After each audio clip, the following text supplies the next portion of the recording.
Hello my dear students, good evening, सत श्री अकाल, सलाम वालेकुम, नमस्ते। कैसे हैं आप सब लोग? उम्मीद करती हूँ सभी बच्चे बहुत ही अच्छे होंगे। तो welcome all the students at Motion online. और मैं हूँ आपकी रसायन विज्ञान की अध्यापिका क्रीना। और कार्बनिक रसायन में हमने शुरू किया एनसीईआरटी का चैप्टर नंबर 14। और अगर हम देखें तो ये हमारी ऑर्गेनिक केमिस्ट्री का 5th चैप्टर है, बायोमोलिक्यूल्स, हिंदी में बोलेंगे जैव अणु। ओके, अभी तक कितने लेक्चर्स कर लिए हमने? इसमें हमने 6 लेक्चर्स कर लिए हैं। और मैंने आपको बताया था कि इस चैप्टर को मैं आपको 3 पार्टीशंस में पढ़ाऊंगी। 3 पार्टीशंस में जो हमारा पहला पार्टीशन है वो हमने कार्बोहाइड्रेट्स की चर्चा की, ठीक है। दूसरे में हमने प्रोटीन्स की चर्चा की। अब हम विटामिन की चर्चा करेंगे और विटामिन के बाद हमें कुछ आप देखोगे कि न्यूक्लिक एसिड्स और हार्मोन्स की भी चर्चा करनी है। तो यहाँ पर बेसिकली 3 पार्टीशंस है चैप्टर के। लेकिन अगर मैं बायोमोलिक्यूल्स की बात करूं तो जैव अणु बहुत सारे होते हैं। तो इसी क्रम में आप देखोगे कि जैव अणुओं में आप सबसे पहले पढ़ चुके हो कार्बोहाइड्रेट। ये आपने पढ़ लिया, जितनी भी शुगर्स होती है मैंने आपको सब बता दी। प्रोटीन की चर्चा भी हम कर चुके हैं, आपने देखा प्रोटीन के बारे में भी हमने डिटेल स्टडी कर ली। आपने देख लिया कि प्रोटीन जो होता है उसका विकृतीकरण कैसे होता है। आपने ये भी देखा साथ में कि प्रोटीन की जब हम संरचना करते हैं तो वो 2 तरीके की संरचना बनाता है, एक रेशेदार और एक गोलीकार। गोलीकार में भी आपके पास में 4 टाइप्स थे। ओके, इसके अलावा कार्बोहाइड्रेट के बाद हमारा था प्रोटीन। प्रोटीन के बाद जो आज हम कंटिन्यू करेंगे ना वो विटामिन के बारे में करेंगे। लेकिन बच्चों इसी बीच में आपने एक छोटा सा टॉपिक और पढ़ा था, अगर आपको याद हो तो जब हमने प्रोटीन का विकृतीकरण लास्ट लेक्चर में पढ़ा तो मैंने आपको एक और जैव अणु के बारे में बताया। उस जैव अणु का नाम था एंजाइम। क्या नाम था? एंजाइम। समझ रहे हो? एंजाइम उसको बोलेंगे, वो जैव अणु जो कि हमारा किसका है? प्रोटीन से ही मिलके बना है। तो प्रोटीन और एंजाइम एक दूसरे से इंटरलिंक्ड है। विटामिन की चर्चा हम आज करेंगे। उसके बाद हमको क्या पढ़ना है? हमको पढ़ना है न्यूक्लिक अम्ल। बहुत इंपॉर्टेंट पार्ट है इस चैप्टर का, न्यूक्लिक अम्ल। और लास्ट में एक छोटा सा टॉपिक इस चैप्टर में आपको दिया हुआ है, हार्मोन। क्लियर? तो बेसिकली कितने बायोमोलिक्यूल्स हो गए? बायोमोलिक्यूल्स हो गए यहाँ पर मेरे पास में 6। लेकिन चैप्टर को हमने 3 हाफ पार्ट्स में पढ़ा। पहले हमने पूरी डिटेल स्टडी कर ली कार्बोहाइड्रेट के बारे में। प्रोटीन को भी हमने 2-3 लेक्चर्स में कवर किया। आज के लेक्चर में सिर्फ और सिर्फ हम विटामिन को कवर करेंगे। एंजाइम और हार्मोन दोनों एक छोटे से टॉपिक हैं आपके चैप्टर के। उसके बाद जो बड़ा मुद्दा है वो न्यूक्लिक अम्ल है, तो उसको आपको बाद में ध्यान से पढ़ना है। आगे के लेक्चर्स में मैं उसको कंटिन्यू करूंगी। तो इंपॉर्टेंट कौन? कार्बोहाइड्रेट। इंपॉर्टेंट कौन? प्रोटीन, विटामिन और न्यूक्लिक अम्ल। ठीक है, तो ये 4 भाग जो हैं इस बायोमोलिक्यूल्स के बहुत इंपॉर्टेंट है। इस चैप्टर में टोटल में 6 जैव अणुओं के बारे में चर्चा करूंगी। और हार्मोन, ये भी आपकी बुक में एक छोटा सा टॉपिक गिवन है। ओके, तो एक तरीके से माइंड मैप आपको क्लियर है कि किसके बाद हमको क्या पढ़ना है। तो कार्बोहाइड्रेट के बाद प्रोटीन, प्रोटीन के बाद अब मैं शुरू करने वाली हूँ विटामिन। इंग्लिश में विटामिन भी बोलते हैं और विटामिन भी बोलते हैं, दोनों ही शब्द हम इसके बारे में बोल सकते हैं। विटामिन एवं विटामिनों का वर्गीकरण क्या टॉपिक है आज का? विटामिन एवं विटामिनों का वर्गीकरण। तो पढ़ना है विटामिन्स के बारे में और उनके वर्गीकरण के बारे में। तो पहले हम ये तो समझें कि विटामिन आखिर होते क्या हैं। ओके, चलो, सबने सुना है अपने दैनिक जीवन में नाम विटामिन, ठीक है। विटामिन और मिनरल साथ में हम अधिकतर इन नामों को सुनते हैं, लेकिन अभी हमें मिनरल से कोई लेना देना नहीं है, हमें सिर्फ विटामिन के बारे में ही बात करनी है। बच्चों, ये जो विटामिन होते हैं ना, इनके लिए एक स्पेशल नाम दिया जाता है कि इनको हम बोलते हैं प्रोटेक्टिव फूड। अब आप इतनी इंग्लिश तो जानते हो कि आप सब बच्चों को पता है कि प्रोटेक्टिव का क्या मतलब होता है।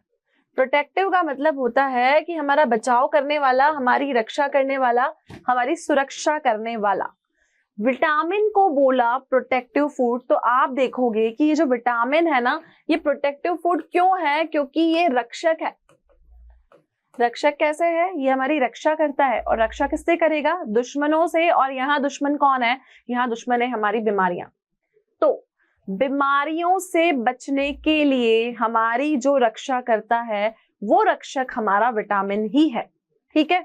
अब विटामिन आपका कार्बोहाइड्रेट यौगिकों की फैमिली का वो मेंबर है जिसकी आपको क्वांटिटी थोड़ी सी चाहिए होती है, लेकिन अगर वो थोड़ी सी भी नहीं मिली तो आप देखोगे कि आपके शरीर में बहुत सारी कमियों का, बहुत सारी बीमारियों का आपको सामना करना पड़ सकता है। तो इसकी क्वांटिटी हमें क्या चाहिए? इसकी क्वांटिटी हमें बिल्कुल सूक्ष्म चाहिए, बहुत ही थोड़ी सी चाहिए। तो विटामिन जो वर्ड है दो वर्ड से मिलकर बना है, और वो 2 वर्ड्स आपकी ग्रीक भाषा के शब्द हैं। वो अभी मैं आपको बताऊंगी कि उन दोनों का मतलब क्या है, पर उससे पहले विटामिन के बारे में एक इंपॉर्टेंट पॉइंट जो हमने देखा कि विटामिन क्या है। विटामिन कार्बोहाइड्रेट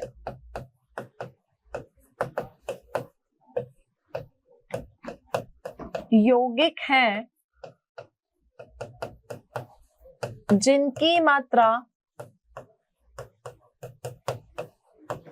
हमें थोड़ी ही चाहिए होती है।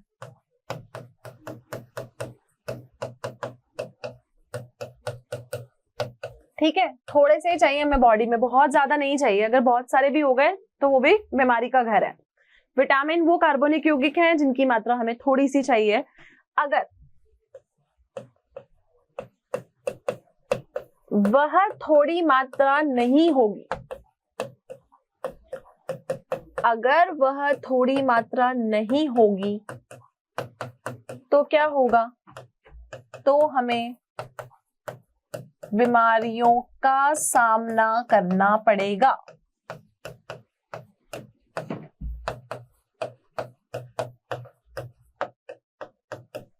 क्या करना पड़ेगा? बीमारियों का सामना आपको करना पड़ेगा अगर वो थोड़ी सी भी आपकी बॉडी में उसकी कमी हो गई। ठीक है, तो आप बोलोगे कि थोड़े से ही चाहिए, लेकिन चाहिए हमें जरूर। अगर इनकी कमी हो गई तो हमें बीमारियों का सामना करना पड़ेगा। दूसरी चीज, ये कौन है? ये आपके कार्बोहाइड्रेट फैमिली के कार्बोहाइड्रेट यौगिक हैं जो कि विटामिन आपके बनाते हैं। अब बच्चों, जब हम विटामिन की बात करते हैं ना, तो हम उनको हमारी जो अल्फाबेट्स होती है ABCD उससे कह के संबोधित करते हैं। तो बहुत सारे विटामिन आपके पास में, उदाहरण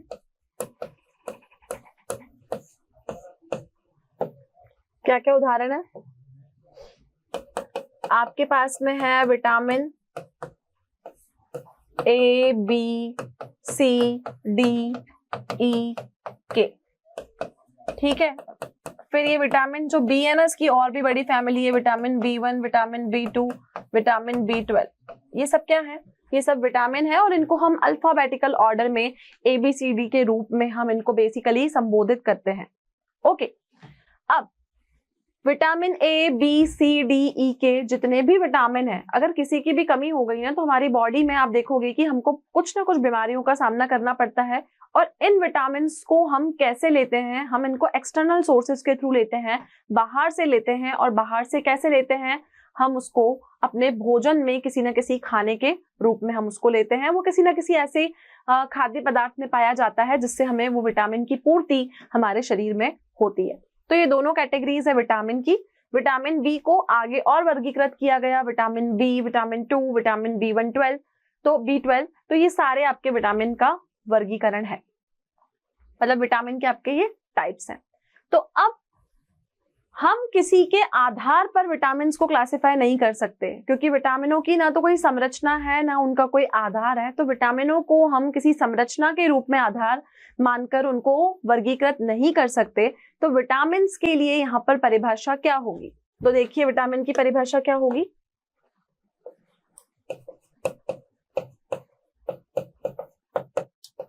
हमें पढ़ना है विटामिन की परिभाषा।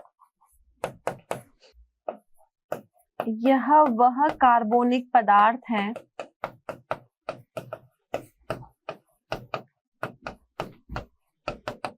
जो हमारे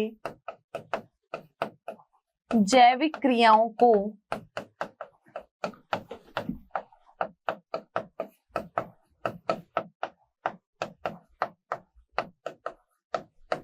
संपन्न करते हैं।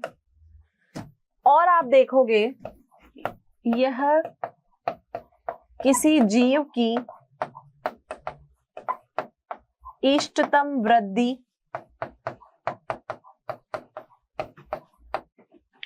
और रख रखाव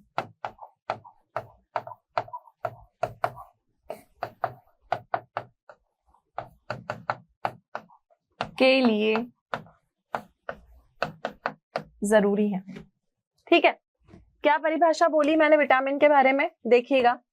विटामिन वह कार्बोनिक पदार्थ हैं, कार्बोहाइड्रेट से बने हुए वह पदार्थ हैं जो जैविक क्रियाओं मतलब हमारी बॉडी में होने वाली बायोलॉजिकल एक्टिविटीज के लिए बहुत जरूरी हैं। किसी भी जीव की इष्टतम वृद्धि, अगर हमारी बॉडी में विटामिन की कमी हुई तो भी हमारी वृद्धि रुक जाती है, और हमारी सुरक्षा के लिए बहुत जरूरी है, रख रखाव के लिए बहुत जरूरी है, क्योंकि मैंने स्टार्टिंग में ही बोला था कि विटामिन को हम कहते हैं प्रोटेक्टिव फूड। तो क्लियर है विटामिन की क्या परिभाषा हुई। विटामिन आपके वह कार्बोहाइड्रेट्स हैं या वह कार्बोनिल यौगिक हैं जो कि जैविक क्रियाओं के लिए अति आवश्यक हैं और जीव की किसी भी जीव की इष्टतम वृद्धि और उसके रखरखाव के लिए जरूरी है। क्लियर। अभी मैंने आपको बताया कि विटामिन आपको एक ही चीज से नहीं मिलता, वो अनेक स्रोतों से आपको मिलता है, तो इसका वर्गीकरण हम किसी एक पर्टिकुलर बेसिस पर नहीं कर सकते। तो बच्चों आप देखोगे कि विटामिन की कमी हो गई तो भी बीमारी होगी, और विटामिन अगर अधिकतम हो गया तो भी आपको बीमारियों का सामना करना पड़ सकता है। तो हम बोलेंगे कि विटामिन अगर शरीर में ज्यादा है, विटामिन की मात्रा अगर ज्यादा हुई तो वह भी हमारे लिए हानिकारक है। क्या होगा, वो हमारे लिए हानिकारक होगा। विटामिन कम है तो भी वह हानिकारक है, और विटामिन अगर ज्यादा है आपकी बॉडी में तो वो भी हानिकारक है। अब हमारी बॉडी जो है ना, ह्यूमन बॉडी, हमारा शरीर जो है वो विटामिन को संश्लेषित नहीं कर सकता, लेकिन प्रोटीन के पास प्लांट्स के पास एक ऐसी टेंडेंसी है कि वो विटामिन को संश्लेषित कर सकते हैं, और हम उन विटामिन को उन पौधों के थ्रू ही लेते हैं। तो एक इंपॉर्टेंट चीज नोट डाल के लिखो कि जो हमारा मानव शरीर है, हमारा शरीर क्या करता है, हमारा शरीर विटामिनों को संश्लेषित नहीं कर सकता।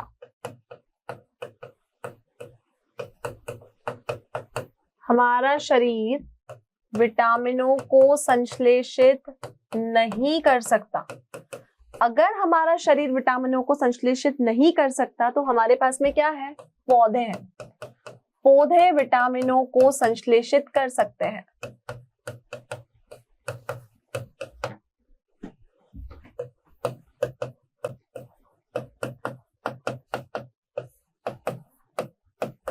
पौधे विटामिनों को संश्लेषित कर सकते हैं, तो हम उनको आहार के रूप में लेते हैं।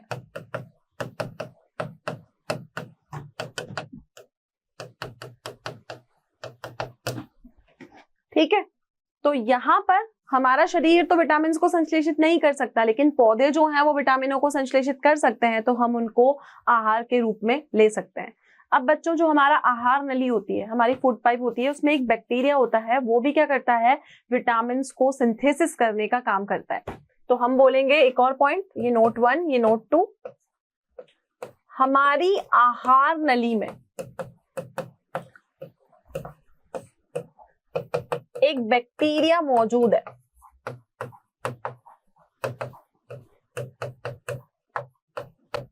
वह बैक्टीरिया क्या करता है, एक बैक्टीरिया मौजूद है, वह विटामिन को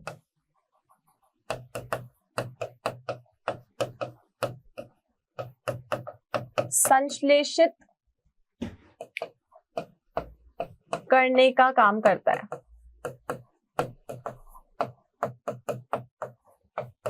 विटामिन को क्या करने का काम करता है, वही आपके विटामिन को संश्लेषित करने का काम करता है, जो कि हमारी बॉडी में एक बैक्टीरिया है जो हमारी आहार नली में मौजूद है।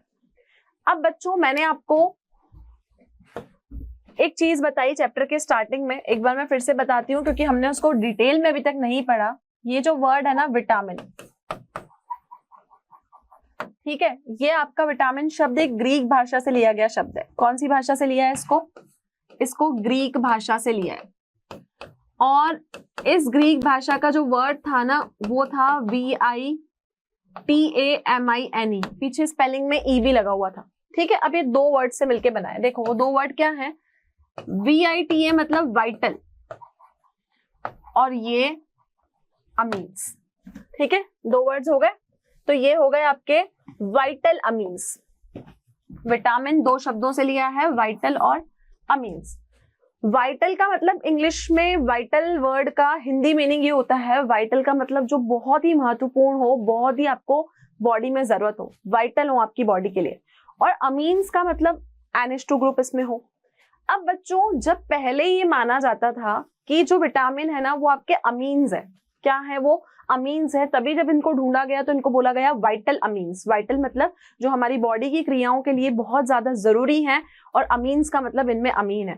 लेकिन देखो पहले स्पेलिंग ये थी, लेकिन आजकल जब विटामिन की स्पेलिंग हम लिखते हैं तो उसमें से अमीन में से ई हटा दिया गया। क्यों हटा दिया गया? क्योंकि बाद में हमको पता चला कि ये अमीन होते ही नहीं है, ये कुछ और ही होते हैं। तो अमीन की स्पेलिंग में से ई को इसलिए हटाया क्योंकि विटामिन में कोई अमीन नहीं है, लेकिन ये नाम इसका पहले ही संबोधित हो चुका था, तभी हम सब इसको विटामिन नाम से ही जानते हैं। तो आप देखोगे विटामिन जब ग्रीक भाषा से लिया गया तो ये था विटामिन मतलब वाइटल अमीन, और अब स्पेलिंग में से क्या किया है हमने, ई को हटा दिया है। तो एक और नोट डाल के लिखिए कि विटामिन में ई को हमने क्यों हटाया, क्योंकि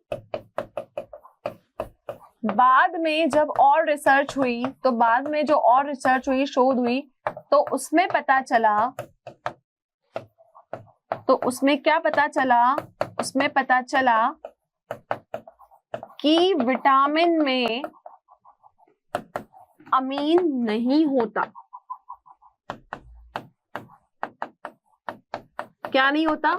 इस विटामिन में अमीन नहीं होता। जब विटामिन वर्ड को ग्रीक भाषा से लिया तो उसकी स्पेलिंग थी VITAMINE, पीछे ई भी था, क्योंकि इसका मतलब होता था वाइटल अमीन्स। वाइटल अमीन्स मतलब वो अमीन्स जो हमारे शरीर के लिए बहुत जरूरी हैं, अगर इनकी कमी हो गई तो हमें बहुत सारी बीमारियों का सामना करना पड़ सकता है। लेकिन बाद में इसकी स्पेलिंग में से ई क्यों हटाया? क्योंकि बाद में रिसर्च करने पर वैज्ञानिकों को ये पता चला कि इस विटामिन में कोई अमीन नहीं होता। अमीन मतलब होता है NH2 ग्रुप। तो जब आप विटामिन देखते हो तो उसमें NH2 ग्रुप आपको नहीं मिलेगा, तभी विटामिन की स्पेलिंग में से ई को हटा दिया गया। क्लियर इतना? तो ये था आपका विटामिन का परिचय। ठीक है, उदाहरण मैंने आपको दे दिए, ABCD, E के, बी का और वर्गीकरण है, B1, B2, B12, ये सारे आपके विटामिन है। इनको प्रोटेक्टिव फूड कहते हैं क्योंकि हमारी बॉडी की रक्षा करते हैं। क्लियर? चलिए